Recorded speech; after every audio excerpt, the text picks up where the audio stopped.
What if the secret to unlocking your business growth wasn't just about strategies or tools, but about building a relationship with God? That's what we're going to talk about today. So as you come on, say hello so that we can say hello back to you. Welcome, welcome, y'all.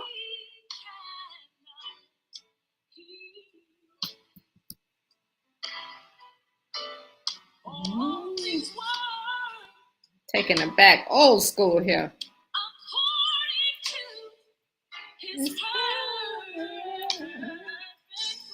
As you come on, say hello so we can say hello back to you. Today, y'all, we're talking about how David Green's faith built Hobby Lobby and what you can learn for it here on Wisdom Wednesday. If this is your first time tuning in, my name is Cathy McReynolds. We like to start the day out with some worship. Give you guys time to join in here as well. Do me a favor, go ahead and hit that share button. Share it out to some people who can definitely want to use this and not see. I'm doing the same thing. I'm going to share it out to a few people.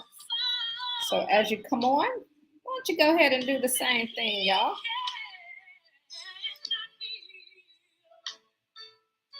How is your day going so far?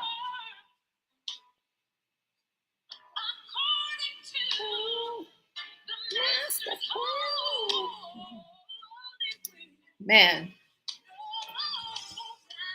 no matter what you're going through, just remember,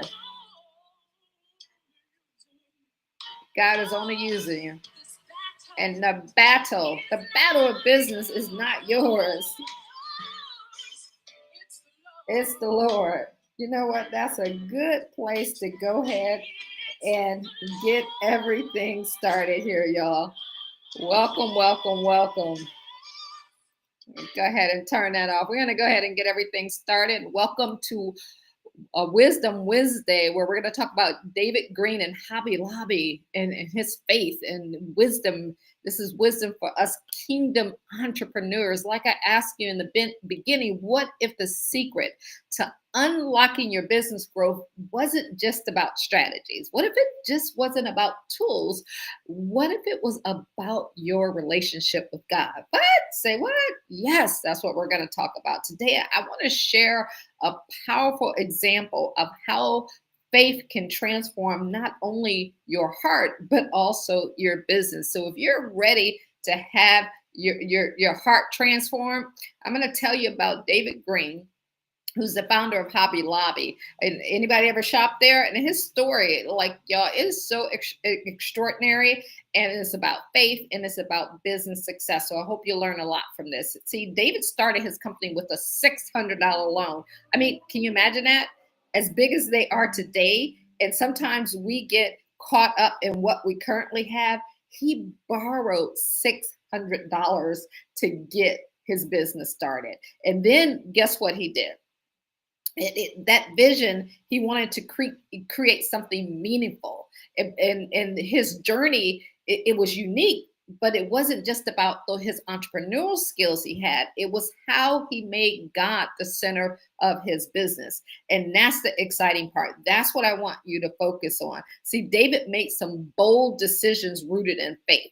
Are you willing to do that? You know, we always talk about how you can't be a secret agent when you put God at the center of your life. Because if he's at the center of your life, he needs to be at the center of your business. People need to know who you are so that it can lead them to him. So he made bold decisions. And as entrepreneurs, every day, we got to make some bold decisions. It may not be liked by everybody, but guess what? That's what God called us to do.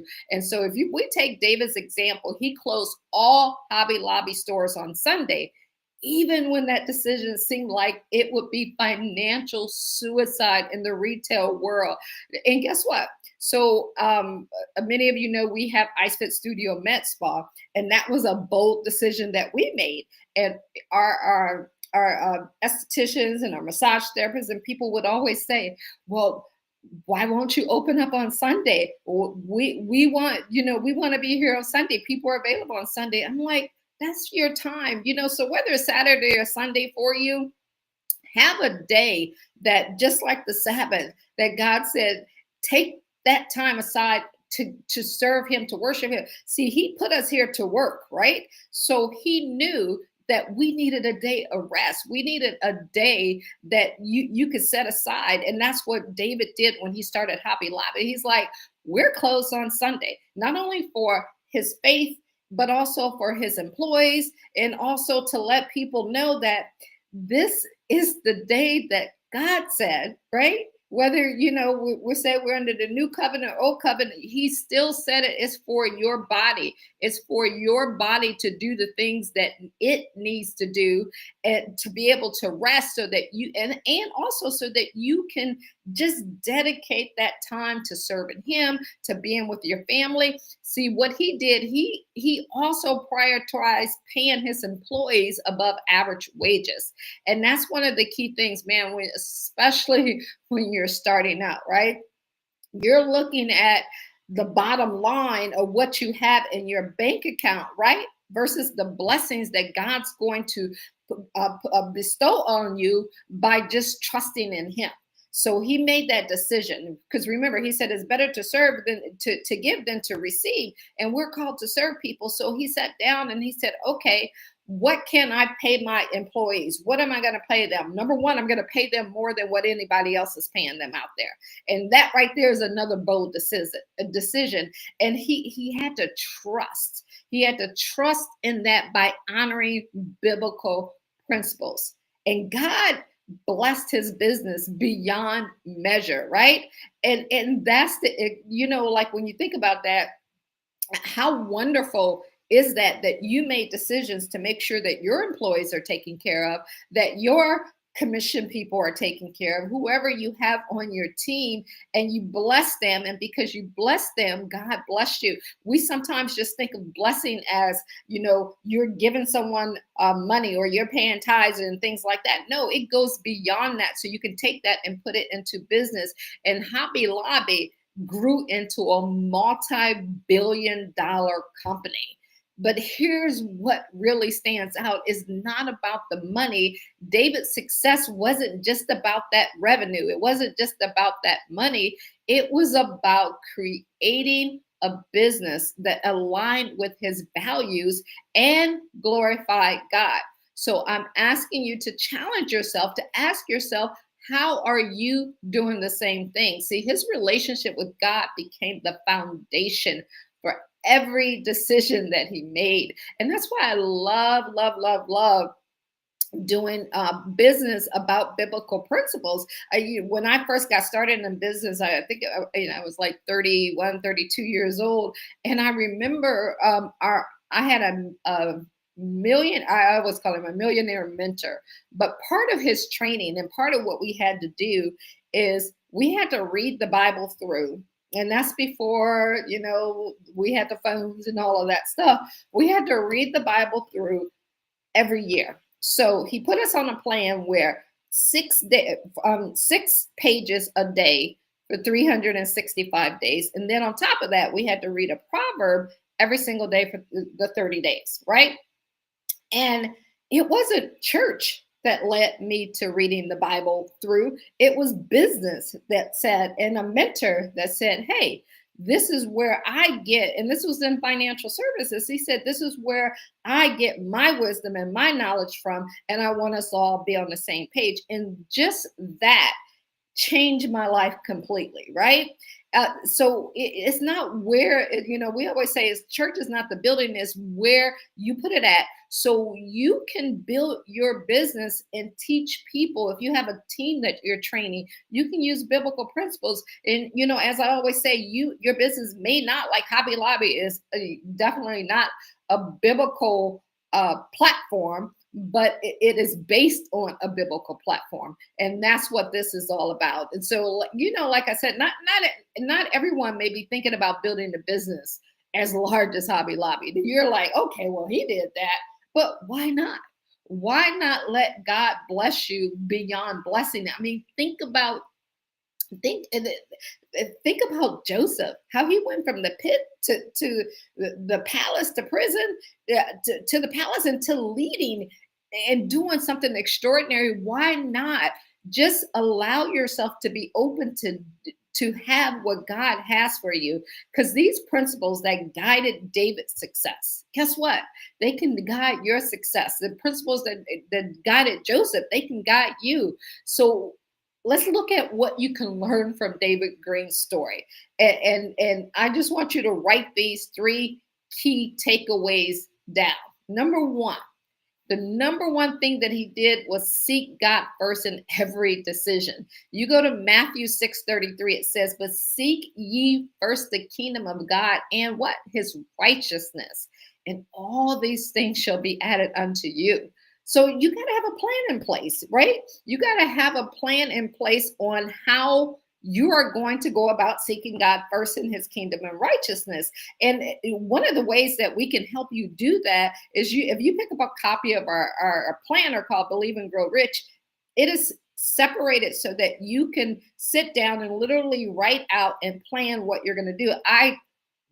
A lot of what I'm sharing with you in that planner and that we're going through is what I learned from my millionaire mentor over 30 years ago that is still applicable to this day. And just remember, before you make any big business decisions or small decisions, just ask yourself this: how does this align with God's will for my life and for my business? And then, as we talked about yesterday, you got to pray for wisdom and trust fully that he will direct your path.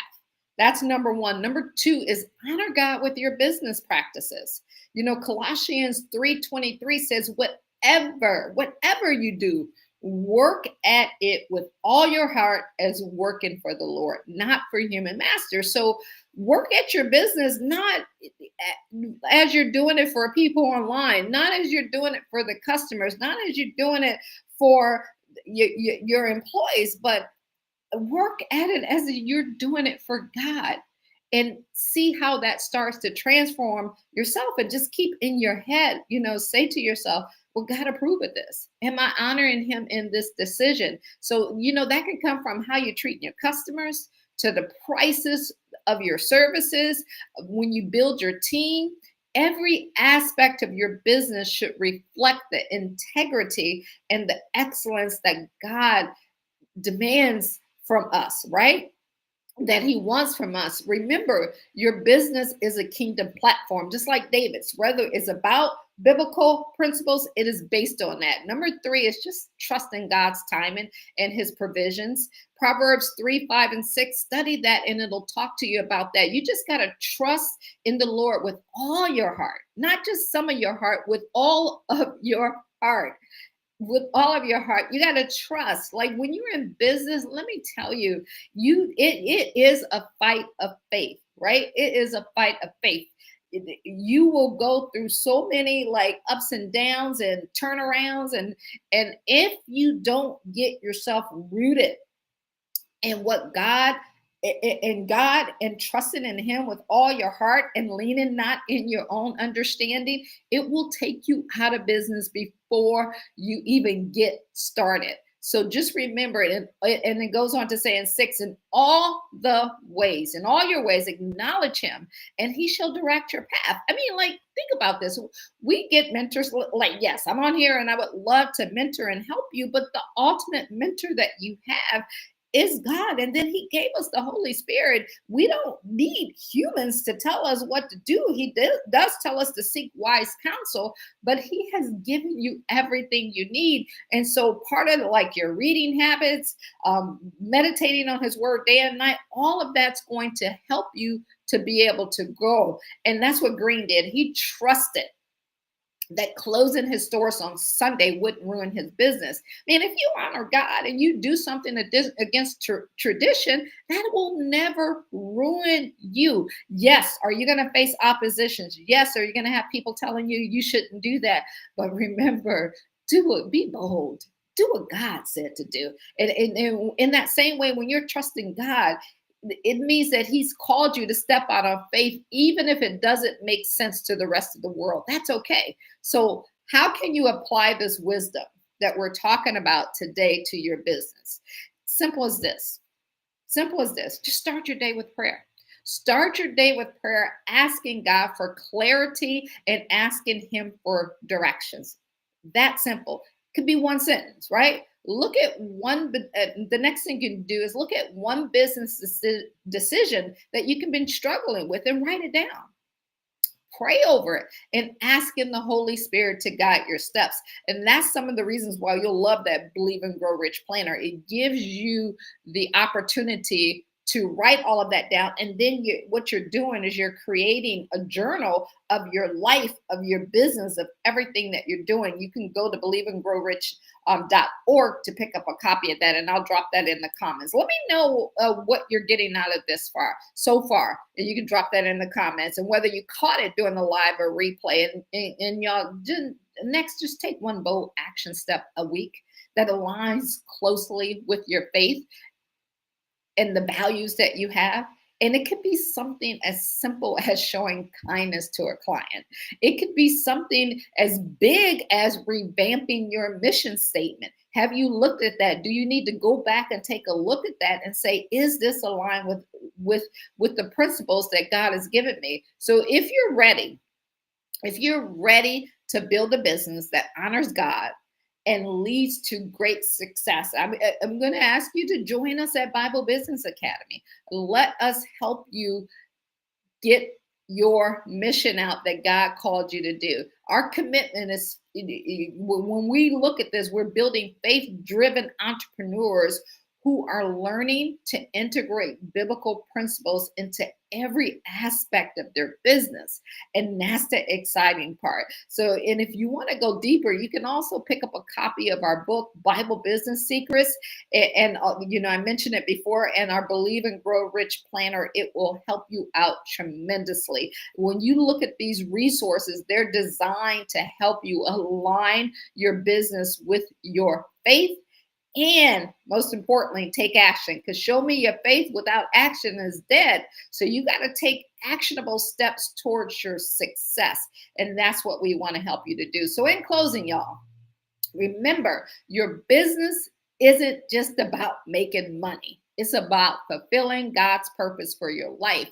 And when you take the time and build a strong relationship with him, you'll find that the revenue, the opportunities, and the impact will always follow. You don't have to chase it. He's going to place it in front of you. So let's finish out this week with boldness, knowing that God has already equipped you with everything that you need to succeed. So thank you all for joining us on this Wisdom Wednesday, and we look forward to talking to you tomorrow on Thankful Thursday. All right, y'all, don't forget, pick up a copy of that Believe and Grow Rich at believeandgrowrich.org, and you can pick up a copy of our book, Bible Business Secrets, at BibleBusinessAcademy.com/book. I'll put both of those in the comment section for you. Let me know what you got out of it. Let me know what bold decision that you're going to take or you're already taken this week, and how prayer is changing